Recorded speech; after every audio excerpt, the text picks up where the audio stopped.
You're now plugged into the Delphi podcast. Hey everyone, welcome back to the podcast. Today I'm thrilled to have on David Johnston, who's an open source contributor to the crypto AI project Morpheus. David, how's it going?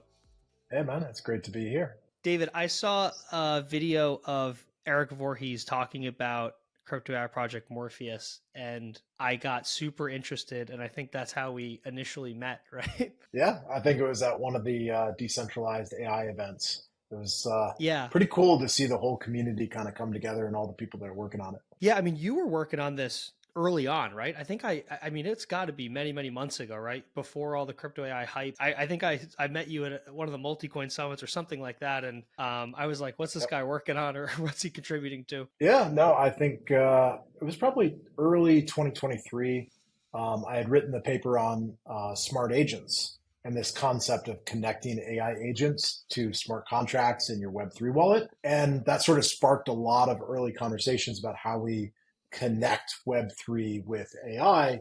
And, it must have, sort of sparked something with the original Morpheus authors reference my paper in their paper about Morpheus, which came out in September of last year.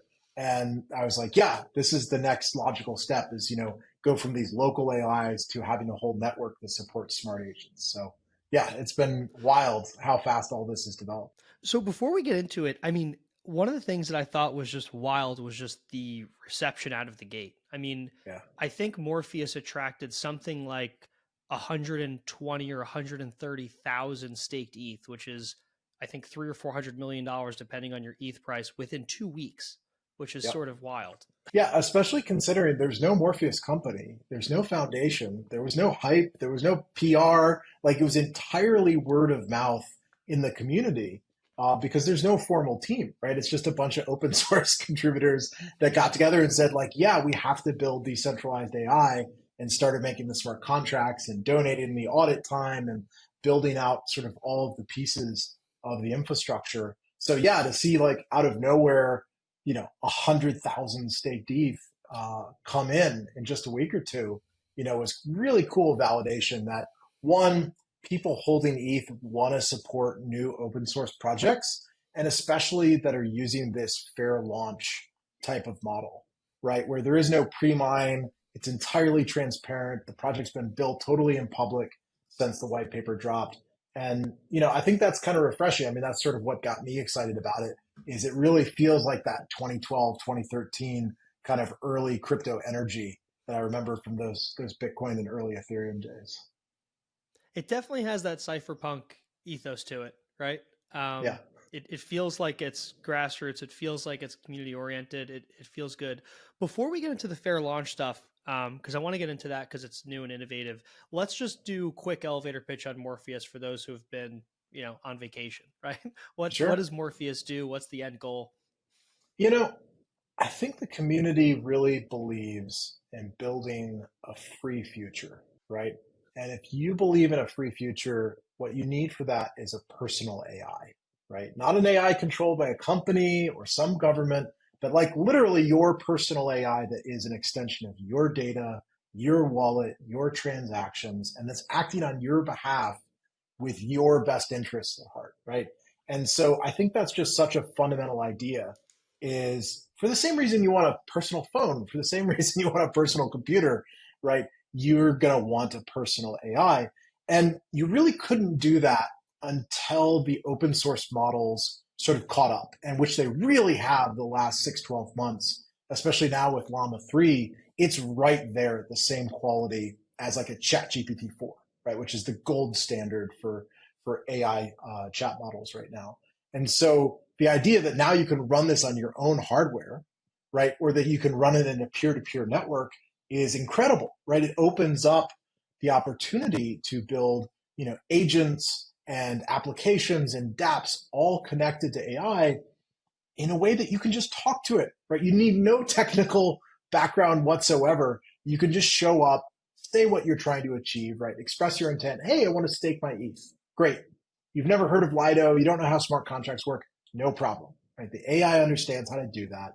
It can map that intent, create that transaction, and you as the user ultimately approve it, Yes, that's the person I want to send it to. Yes, that's the amount I intend to send, right? You're ultimately providing the preferences and the wisdom and the system as a human, but we can abstract away all this complexity of Web3. And I think this is how we actually get 1 billion users to use crypto, right? Is you take away all of the hard parts and just boil it down to what they want to do and achieving that with a click of a button. So yeah, that's the core heart of Morpheus is like, how do you give everybody on the planet a personal AI that's built on open source that they can connect to Web3 and get all these capabilities? So I think that's sort of been the start of it. And then I was like, okay, this is a lot of stuff, right? This is a big project.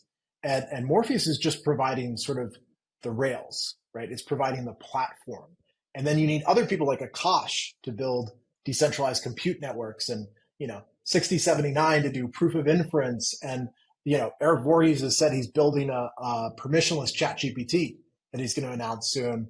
And, it'll be a censorship resistant, text model for the masses. Like all of these components of decentralized AI, they need incentives, right? They need the infrastructure to connect them together. And that's sort of what Morpheus is positioned as, is being that neutral platform that's open to everybody. It's not owned by a company. It's not controlled by any one protocol. It's just this agnostic platform anybody can use, right? And I think that's kind of the key, is there's no pre-mine, there's no preference. Like this is owned by the community of all these people that want to build decentralized AI. So yeah, that's sort of the quick TLDR. No, I mean, it's a fantastic TLDR, right? So just to give it back to you and let me know if I'm following correctly here. So the end goal is everybody's supposed to have their own personalized AI, right? They want their data to be private. They want an AI that's personalized and trained on their data, that's in their voice and their tone, things like that. And then when they want to go out to the world to perform actions, whether it be in DeFi or their own private life, ordering an Uber, rebalancing a liquidity pool, what have you, ordering a GPU from Akash, right? Great project. They can do that through the network, and Morpheus is sort of the coordination network between the personalized AIs and this global network of services. Exactly. You can think of Morpheus as a delegator or coordinator agent, but then you're going to have hundreds of specific smart agents, like you're saying, that do that one thing. And it can say, oh, here's what you're trying to accomplish, and point it at that specific agent that's going to accomplish that. Right. And so you can think of it as like a marketplace, like an app store. You're going to end up with people publishing and deploying on Morpheus hundreds of different smart agents, right? And then they're all easy to discover. They're all easy to connect to, right? Because there's this decentralized registry for smart agents. There's a decentralized network for the compute, right? You sort of have all these pieces you need in order to really have an open source personal AI that's not even just limited to the hardware you have, right? Because you might not have a GPU, but you want to make an image or a video. Great. That's what Akash exists for, right? That BitTensor is training advanced models, but they're all providing the supply side, right? They're creating the computer, the things that you need for decentralized AI. Morpheus is on the demand side, right? The smart agents are using the models and the compute that are being provided by these other networks, right? So if you're a fan of BitTensor or Akash, you should love Morpheus, right? It's going to consume all of the supply that those networks are creating, right? It's the opposite side of the network. It's demanding those services and resources. So, and you need both sides, right? And so the simplest way is like, for smart contracts to exist, you needed Ethereum, right, as a platform.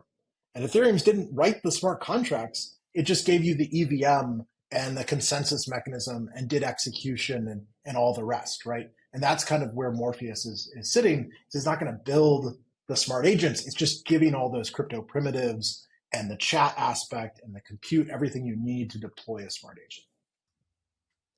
So, David, it sounds not scary, but ambitious, right? Like how many potential services can be on the network, how they're chosen for a user. Like, how do you wrap your head around the complexity, right? Like let's say that Morpheus is successful, right? It uses an incentive mechanism to draw in all these different providers to provide services for users. how do the users visualize this? How do they surface the needs that they want? How is all this handled end to end? Well, I mean, that's sort of the magic of what LLMs are really good at, is understanding normal human language and detecting intent, right? If you asked right now for Llama 3 to write you an article, which I did just a couple of minutes ago, like it spit out an incredibly accurate write-up. And I didn't even have to give it that much context, right? And so the LLMs, like, they're already there. Like that's the magic sauce. That was the missing ingredient for building something like this 2, 3 years ago. You just didn't have the tool, right, to go from human language text input to really accurate outputs, right, trying to guess what they're trying to achieve, right. So once you have that building block, a lot of the other stuff's already there, right. Web3 has already spent 15 years building the payment rails and the wallets and the APIs and the compute networks and the peer-to-peer infrastructure. So you're not building a lot of new pieces.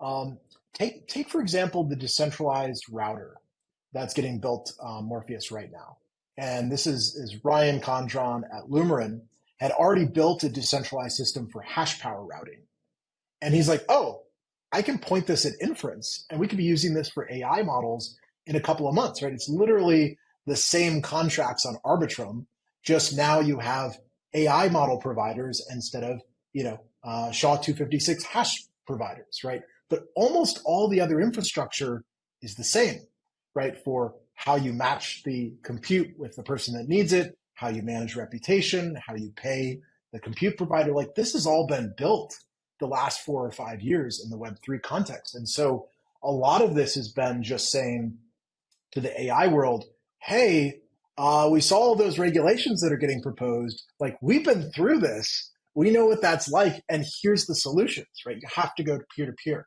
right? You might have to train models overseas. You might have to, be jurisdiction agnostic and build these as protocols, right? That don't have any custody over user information or user money, right? But are user run applications, and kind of changing that perspective has been the big thing as the communities have come together.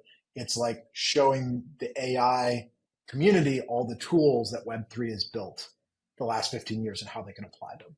So,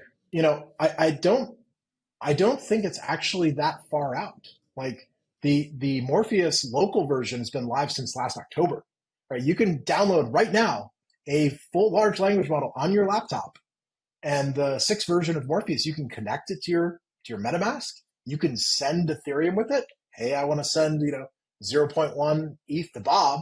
Like, and it's going to ask you questions and check it's got the address correct and all that kind of stuff. Like, so, and those are just like sort of really basic examples, but that's where it is right now, right? Before sort of all the development that's going to come the next 6 months. So, I think it is an ambitious project and it has really wide sort of impacts, but like the tech is there. Like you couldn't have built this 3 years ago, and they may close the door on this type of development in a year or two because they don't like sort of us plebeians having all this access to information and free exchange and the rest. But like you can build it right now, and I think that's part of what the urgency that's developed in the community is. Like there's this feeling that like this is the moment in history where right now we can build this, and we really want the version of the future where you have a personal AI, not one owned by Microsoft, not one owned by a big government, right? But you have your own personal AI. Like that's the future I want. And David, just to linger on this for a bit, because I know that you and I have talked about this and we've seen, really smart people talk about this as well. But a lot of the time we spend discussing crypto AI, we talk about, model selection, ranking models. And, if I fine tune a model and if you do, and they compete, that could be a better bridge, right? For crypto assets. It could be a better trading experience, whatever it is, right? When these two models go head to head, right?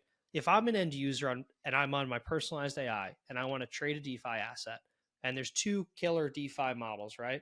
How does the Morpheus network decide which one to use? Like, is it reputation? Is it accuracy? Is it user choice? Like, how is that decided? Well, let's peel back a little bit the word model. So most of the foundational models, let's say Llama 3 or Noose Hermes or Mistral, right? People have probably heard these different names. Most of them are kind of like the general layer, right? It understands the intent. It sort of has a broad knowledge about the world. But on top of the model, when we talk about like a smart agent, this is really like the prompts, what APIs it's connected to. It's probably much more narrow and specific to like a certain task or application you're trying to do. Just like you have an operating system on your iPhone, but it doesn't do anything, beyond the sort of basic system stuff, right? I have 100 different apps installed to do specific tasks, right? So think about that same framework coming here. The model's your operating system. It does the general stuff, but you're going to end up with an app that does tons of very specific, narrow applications. Like, okay, the beautiful thing here, though, is you don't even need the App Store experience. I mean, people are going to throw out marketplaces and they'll put up nice logos, and you could see all of the cool, smart agents that people are deploying. But to discover them, you're just going to interact with the Morpheus coordinator, the Morpheus delegator agent, right, and tell it what you want to do. And it has an algorithm. And I wrote a paper about this last year called Smart Contract Rank, right?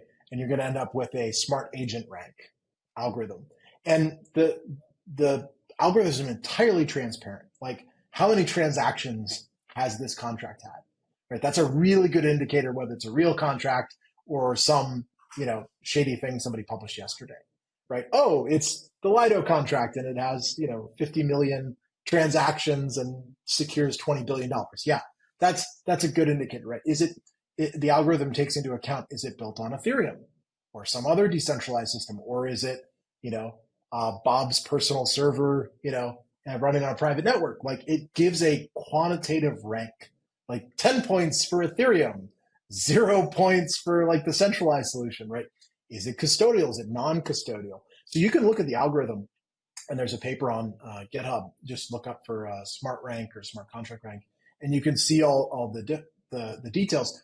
That's a database, right? Okay, now you basically did a survey of all the top smart contracts in the world, right? And you can do the same thing for the smart agents. And I did a survey. You could do this every day. You could do this every week. And if somebody asks about this, staking ETH, it's going to give them these top 3 recommendations, right? Just like the Google PageRank algorithm used to be fairly neutral and trustworthy, right? Especially back in like the late TBT. 90s. Yeah, exactly. And it was like, oh, I want to find a sports website. And it gave you the top 5 sports websites. And you didn't have to think through how to discover them. That's because it was looking at the number of links between the websites and the number of links that site was connected to. So it created this organic graph, right, of the web. Now Morpheus, thanks to SmartRank, has an organic graph of all the smart contracts. And that just gets fed into the prompts and the embeddings to the model. And so when the model hears a keyword, oh, they're asking about DeFi. Oh, they're asking about a DEX. Oh, they're asking about whatever. It's already got that ranking in its system. And ultimately, it's up to the person, right? They don't have to use what it recommends, but its top recommendations are probably going to be the safest, most used, best thing that they could access, right? And that's a lot of what Google did. Is it protected you, right, from like the scams or phishing. They did a lot of work to basically filter out the crap, right, of the internet and give you the best quality ranks, right? And so I think that's a core thing to understand. Is Morpheus has got some intelligence embedded, but ultimately, this will probably be based on people's preferences, right? Everything is biased. Maybe you don't care about decentralization. No, give me the fastest, lowest cost execution. That's fine. Like, that's a preference you could set. But because it's open source and transparent, you can build systems to let people set those preferences. Yeah, it's hearing you talk about it. It sounds like, I don't want to die on this hill, but it sounds like brands are becoming less important in this world. Like, if you build a killer agent or a killer model, like, you don't need a brand, you don't need a name on it. You just need it uploaded to the network to be able to execute if it works well. Yep. Almost So like David, a meritocratic system, like the early web. Like, the ones we always you built wanted. you built the best website, not just the one that had the most advertising. maybe that should be at the top of the ranks. Yeah. So, David, switching gears a bit, I want to talk. So, we have a good understanding of the network and its goals and its ambition. I want to talk a little bit about the new launch framework, right? This is something that I don't think has ever been tried before. So, I want to talk to you about the fair launch. I want to talk to you about the token economics and what happened there. Maybe we could start with the fair launch. So this is one of the things that really attracted me when I first read the white paper. It was, oh, they're just using the yield, right, from the staking rewards on Ethereum. I don't have to risk my ETH. I'm going to hold ETH anyway, and I can just take the yield and contribute it to a cool open source project I want to exist. You're like, yeah, I'll do that. And I think that logic and that really simple decision tree, like, am I going to hold ETH? I'm not even staking it anyway. Oh, cool. I can point the staking rewards at this cool new project and get a new token. Yeah, that's like a no-brainer. And I think that's part of why the fair launch has been so successful, is that's a really easy decision tree for anybody in crypto that is long ETH and wants to support decentralized AI. But yeah, you can generalize this model, and the community is calling this MOR20, MOR20, right? As a platform, as a token standard, right? You can think of it inspired like ERC20, right? Became for Ethereum. This is for Morpheus, the button that you push when you want to launch your own fair launch, right? You want to raise staked ETH and do it in the Morpheus way, where there's no treasury, there's no foundation, there's no centralized company, right? All of that yield, what's happening to it? It's going into protocol-owned liquidity. So it's buying more tokens out of the Uniswap pool every day, making them more scarce, right? Creating demand to bootstrap the system. And it just ends up staying in there as protocol-owned liquidity, right? So as an LP in the Uniswap pool. So that liquidity just keeps getting deeper as long as people are providing capital, right? And that's the cool thing. Like, this isn't a 90-day thing. The bootstrapping period is just where people can start claiming their more tokens. The token emissions go for 16 years. So there's a long-term opportunity. Like, it is still so early for people, hearing about this now. It is still so early to take your ETH, and stake it in the contract. And so I think that really hit a chord. And so a ton of projects have jumped in the community and it's like, we want to do a fair launch. These are the ethics. This is the values that we stand for. We want to do something like that. And so, great. Well, Morpheus is all open source. So here are the smart contracts. Here are the dashboards. Yeah, it's been audited now 7 times. I think the latest one was done by Open Zeppelin. So, great security firms. And so, yeah, that's the contract I wanted to use, the one that's been battle hardened by hundreds of millions of dollars of assets and a ton of audits.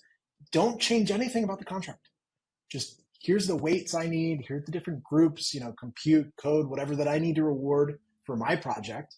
And I can take that template off the shelf and just launch a MOR20 in a few days, instead of spending 6 months in development and waiting around 3 months to find an auditor, in a bull market who has time to, audit my project, right? Here's a template that sort of embodies all these values. And I think the cool thing for capital providers is, I think of it as like almost like rug free or rug proof. Like, I still hold my principal. I can withdraw my ETH whenever I want. Okay, I'm out the yield, if the project didn't work out, but like, I never had my principal sitting with somebody else. There's no custodian, there's no counterparty, it's just sitting in the contract, sending that staked ETH reward every day to the protocol on liquidity. And so in a world of like, there's so much complexity, everybody's rolling their own smart contracts, there's a million different models. Like, I just want to do the one where I can't lose my ETH, right? And so for people in that bucket, it's like, yeah, give me more projects like that. So I think they're going to see a ton of announcements around MOR20. It looks probably in the next 2 to 3 weeks, just after the token goes live. People adopting this model, making announcements about doing fair launches. So yeah, I can't wait for that. It's almost like a rebirth of, like, there was so many cool ideas people funded with ICOs, but like, the model just drug you back into a centralized foundation or company. You had to trust a group with, that money, and they're going to totally make a token at some point in the future. No, you can cut all of that out. You can cut out all those middlemen right, and centralized points of failure, and just have an entirely clean, fair launch model on smart contracts. David, just to recap the mechanism a bit for you real quick, or just correct me if I'm wrong here. So basically the way it works is users deposit their staked ETH, so Lido staked ETH, into a contract, and they're foregoing the yield, right? The yield is now going to the Morpheus contract. So they maintain their principal, they give up the yield, and they earn a pro rata share of the more tokens that come from the capital bucket, which is a quarter of the tokens or 24% of the tokens, I think, Yep. over 16 years. So over that 16-year period, you get your pro rata portion of that issuance based on the yield you're providing. Yep, correct. Calculated Okay. every block. And so when you stop staking, you still got all the rewards you've already earned, but you don't earn additional rewards. Got it. That's okay. So taking this a step further, there's 4 token buckets in Morpheus, right? There's the capital bucket, which we're talking about right now, but there's also a code bucket. There's also a community bucket, a capital bucket, a small protection bucket. I don't want to, overly spend time on maybe each bucket, but one of my more direct questions for you is that I feel like the code and compute buckets are really important, right? Because they're key value providers for your network, right? They're creating agents, they're providing resources, things like that. How do those people or those projects get rewarded? Like, how does their incentive mechanism get back to them? So, you think about the builders in the community that are making the smart agents, right? And that's called the community bucket, not to be confused with like influencers or stuff, but like the builder community, the people making the smart I agents. was a little confused by that. Yeah. Okay, cool. So they've got 24% of all the emissions, right? And when I say code is in reference to like the reference implementations of Morpheus. Right? There are 10 different pieces of that. Like there's the smart contracts and the smart agents and the node software, and the interoperability. And you can go through the whole list on GitHub, but there's 10 pieces of the reference implementation that make up like the entire Morpheus platform. So that's the code bucket that gets 24%. So you can think about people building the platform, 24%. People building on the platform, the smart agent builders, right, as 24%. You've got the compute, like you said, is 24%.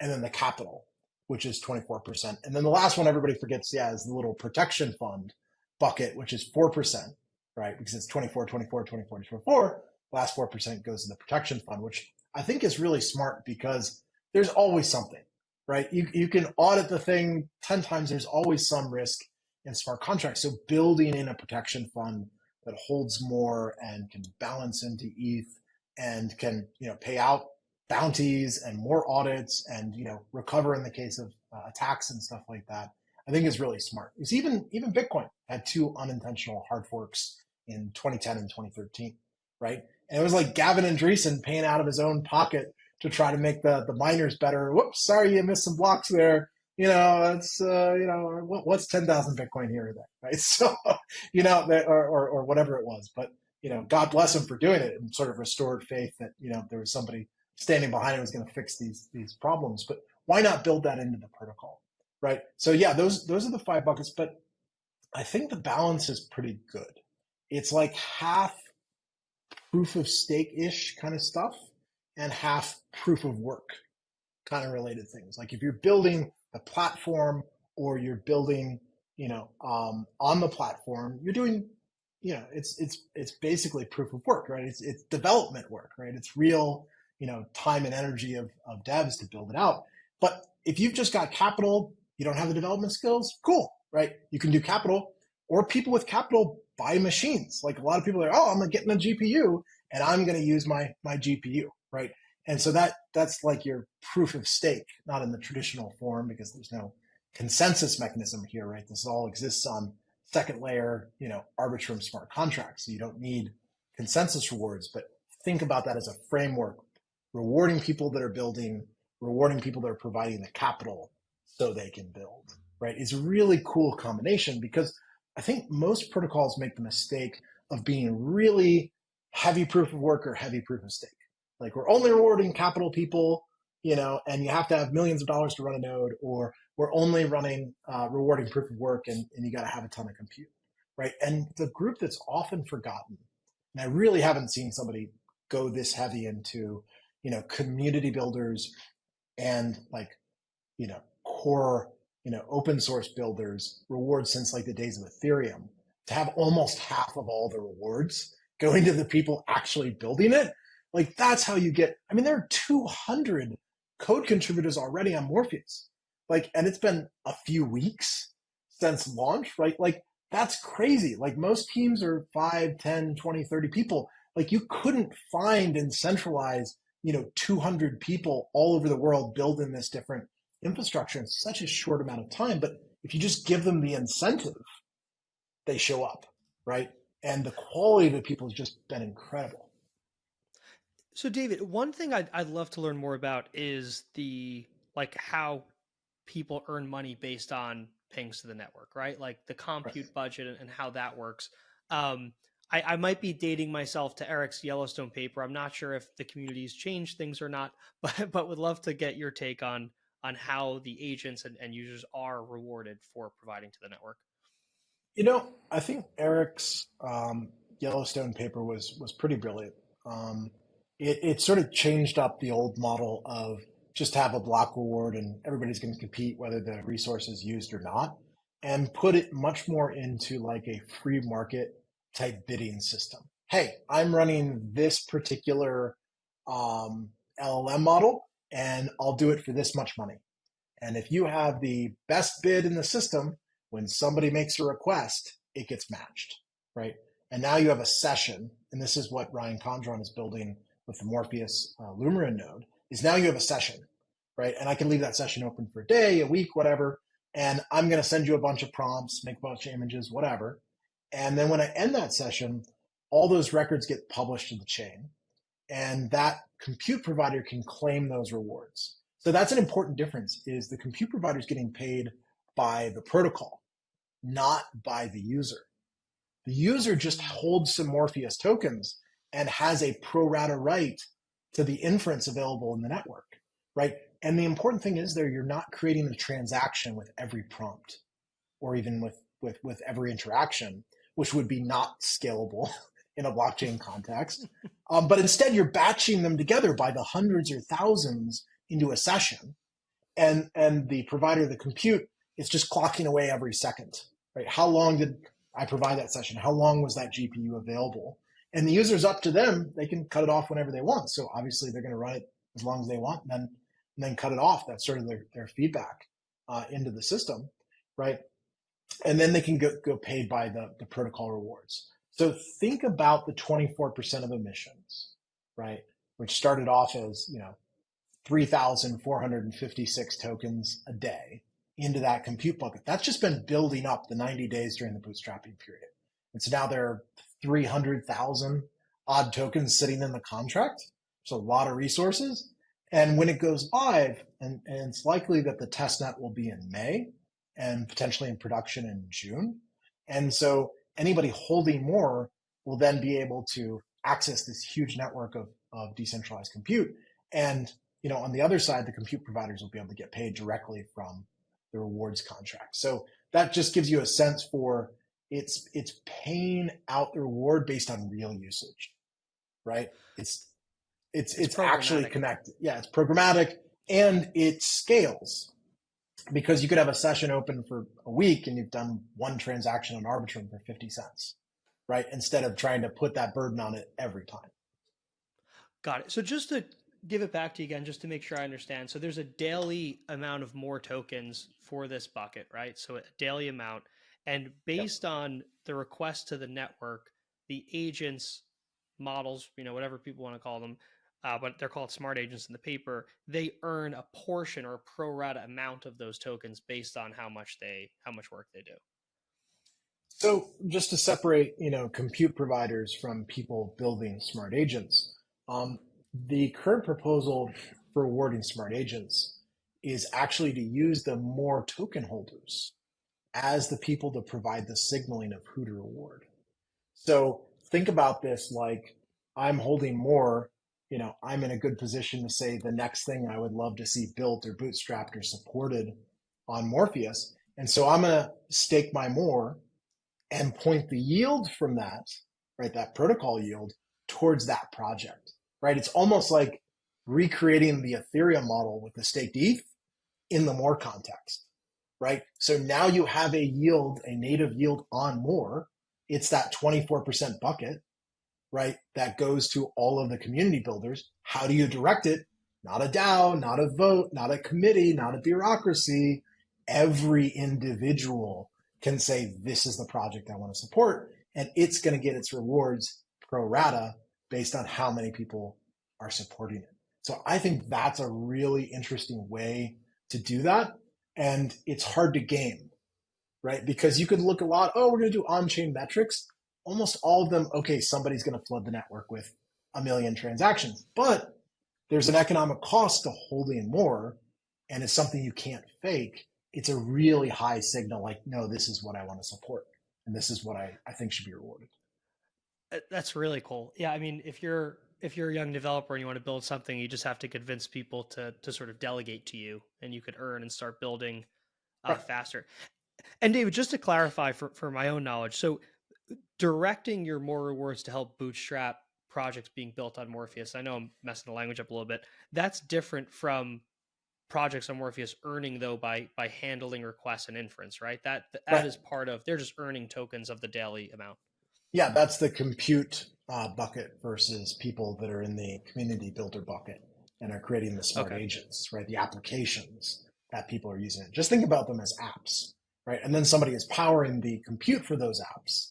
And then somebody's providing the capital to fund the whole system, right? And somebody else is writing the code that makes it all work together, right? Those are the 4 big components.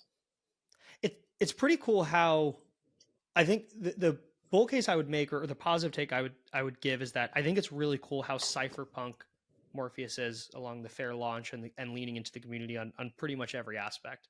And how it seems like a lot of the crypto ad networks too are moving in a more programmatic function, right? Like Morpheus with this, BitTensor with dynamic tau. It seems like we're trying to get away from some human decision making before we even go live.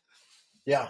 No, and just to give you one more thing that blew my mind was, I don't know if you've heard of these yet, but NFTs, non-fungible tokens, in the Morpheus context, it's non-fungible agents.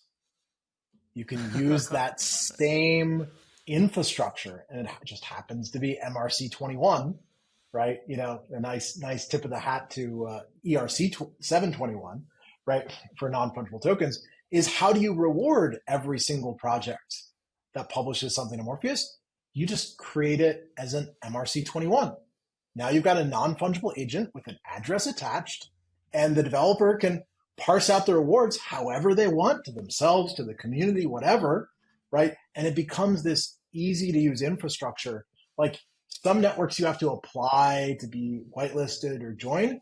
Here you can just issue effectively your own token for any agent you build and get rewarded in proportion to the people that are using and pointing rewards to it, right? And so now you have an entire ecosystem of people that can natively bootstrap with Morpheus. And that's what people did in the early days of Ethereum. Like, what did I do with the ETH? I wanted to support more cool projects building on Ethereum, right? What are most people likely to do with it more? Well, I'm going to stake mine and point it at the next cool project that I would love to see built in the ecosystem, right? And we can skip the whole ICO phase.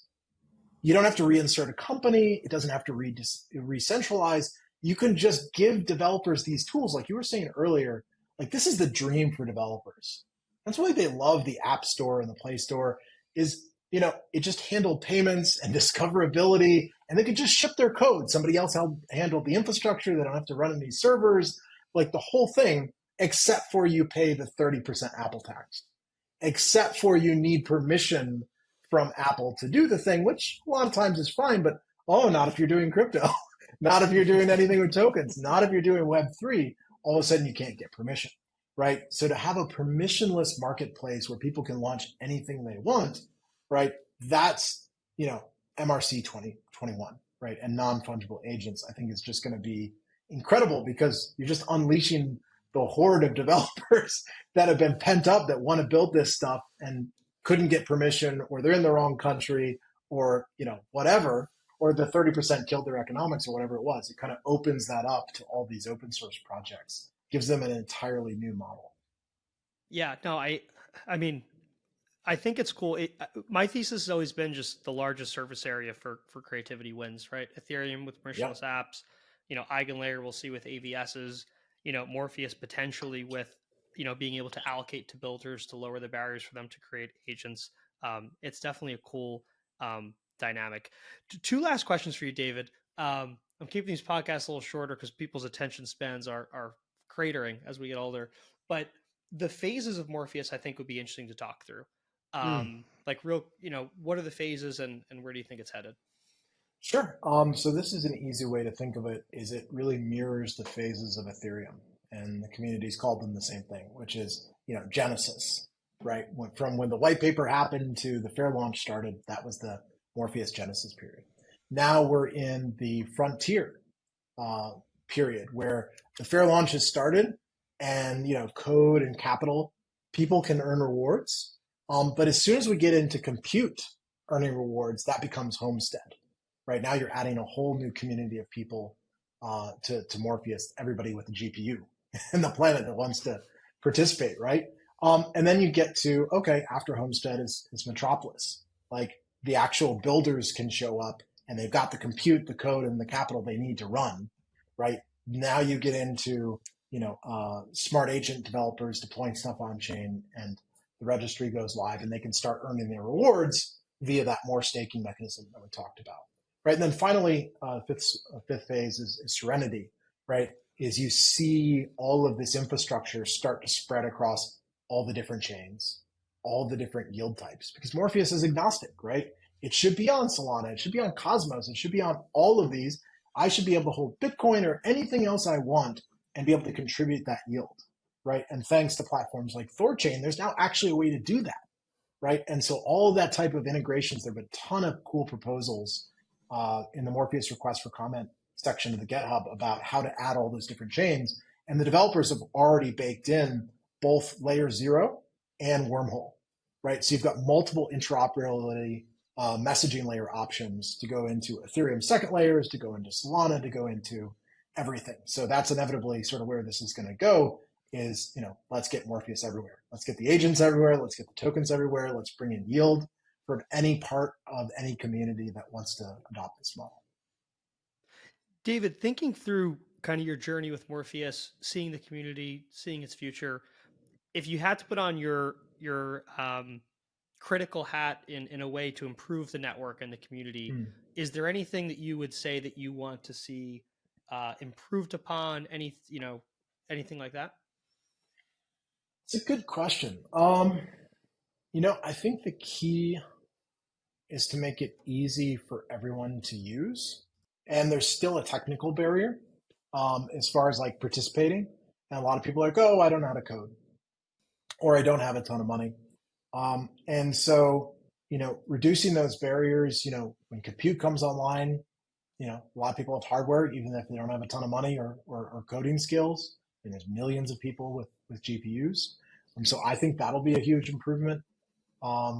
Making it easy for developers, and I mean really easy, to deploy smart agents without a lot of back-end knowledge. Just, they can create a front-end application, something very simple just to get started, like removing those barriers and making it friendlier and friendlier to less technical people, I think is sort of a big key. But a lot of this will come out of the community, right? The average user probably is never going to download a full Morpheus node. Like, I hope they do. Like, I'm running one, but I know the reality that in the entire world, there are like 20,000 people running a Bitcoin full node or an Ethereum full node. And that's okay, right? It'll, the hobbyists, the passionate people, they're always going to do that.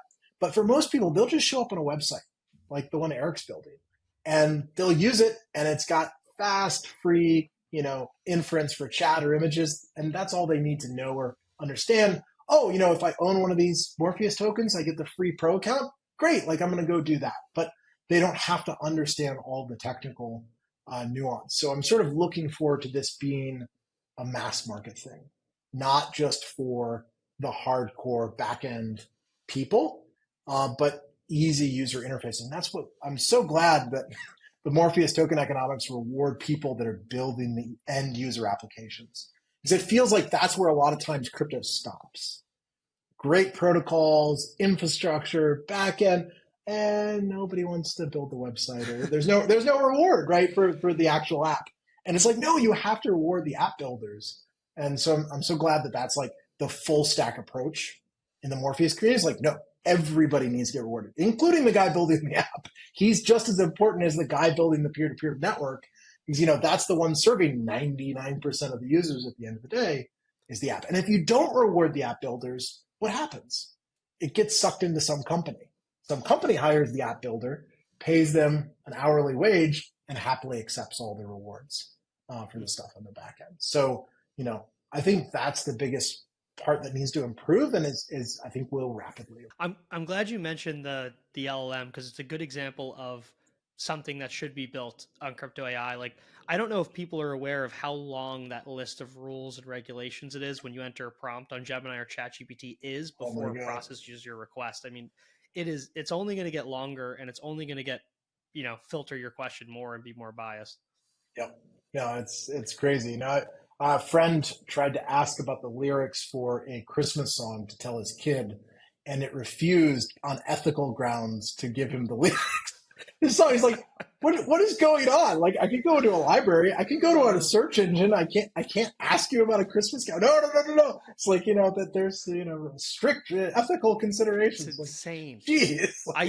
I used to use like the GPTs just to compare like allergy medicines and things like that. And now like if you put it in Meta AI, like it'll give you your response, then quickly say, I can't give you advice for that. It's right. Horrible.